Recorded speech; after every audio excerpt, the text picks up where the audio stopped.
बिस्मिल्लाहिर्रहमानिर्रहीम। मैं बशीर अहमद बड़ेज, आपका डीसी तुर्बत। प्रेस ब्रीफ का मकसद ये था कि आज सुबह एक इंतहाई अफसोसनाक और नाखुशगवार वाक़या हुआ। हमारे असिस्टेंट कमिश्नर साहब हैं AC तुंब, अनीफ नूरज़ई साहब, आज सुबह अनआइडेंटिफाइड लोगों ने, समाचारों ने उनको रास्ते से उठा लिया कि जबकि वो अपने फैमिली के साथ ट्रैवल कर रहे थे और ईद की छुट्टी भी जा रहे थे। तो ये वाक़या सुबह तकरीबन 6:30 बजे के करीब हुआ, जब वो तगरानाबाद के इलाके में थे, तगरानाबाद और बालीचा के इलाके में थे। तो कुछ अननोन लोगों ने, आइडेंटिफाइड लोगों ने उनको वहाँ से उठाया और उसके बाद उनको उठाने के बाद उनकी फैमिली भी को गाड़ी में बिठा के साइड पे करके, तो अनफॉर्चुनेटली ना नामूस का ख्याल रखा, ना बलूचियत का ख्याल रखा। उनकी मिसेस को, जो कि हमारी बहन है, उनको गाड़ी से उतारा और उनके तमाम जितने भी बैग्स हैं उन सब बैग को चेकिंग की प्रॉपर तरीके से।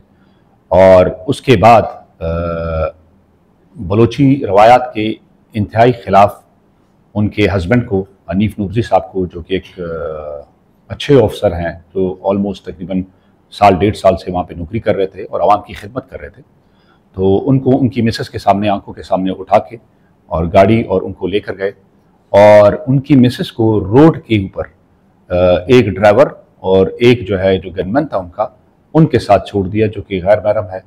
तो मैं एज ए बलूच इस चीज़ के ऊपर मुझे बड़ा ताज्जुब होता है कि हम किस डायरेक्शन के ऊपर जा रहे हैं और जिस ज़िल्लत से वो हमारे असिस्टेंट कमिश्नर्स को उठा के लेकर गए, तो मैं समझता हूँ कि ये बिल्कुल रवायत के ख़िलाफ़ है। उनकी फैमिली के सामने डिसरिस्पेक्ट करना, उसको, उसकी फैमिली को डिसरिस्पेक्ट करना, सुबह 6:30 बजे एक गनमैन और एक ड्राइवर के साथ उसकी फैमिली को छोड़ देना, जो कि बिल्कुल तन्हा तन्हा औरत थी। तो मेरे पास मैं स्पीचलेस हूँ इस मामले में कि इस तरह की हरकत एक बलोच माशरे में कैसे हो सकती है एक बलोच ऑफिसर के साथ।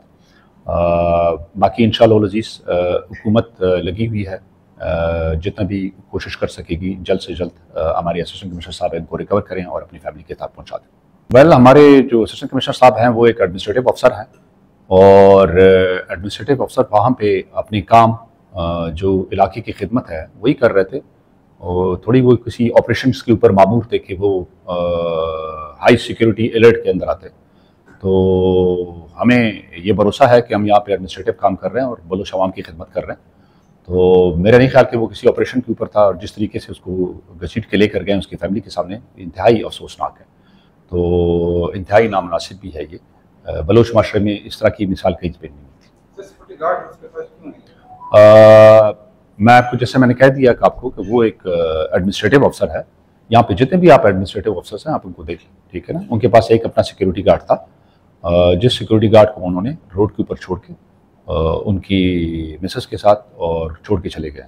अगर सिक्योरिटी के पास होती तो वो एक बंदा भी उनके पास होता तो उनको भी साथ लेकर जाते।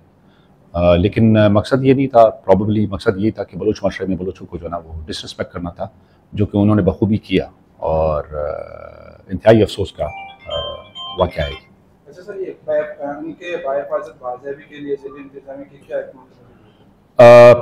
जितने भी इलाके के मोतबरीन है, MPA साहब है, जितने भी हमारे नोटेबल्स हैं, हम सब के साथ इन कॉन्टैक्ट है। सब अपनी अपनी एफर्ट कर रहे हैं और इंशाल्लाह जितने भी कबायली माहिदीन है, मुझे पूरा उम्मीद है कि हम सक्सेसफुल हो जाएंगे इसको निगोशिएट करने में और बहुत जल्द इंशाअल्लाह अज़ीज़ हम AC साहब को रिकवर करा लेंगे। मेरे ख्याल में ये बहुत कबल्स वक्त है। बाकी ऐसा सिचुएशन की बात करें तो सिचुएशन बलूचिस्तान के ऑलमोस्ट तकरीबन 15 से 20 साल हो गए मखदूशी है, ख़राबी है।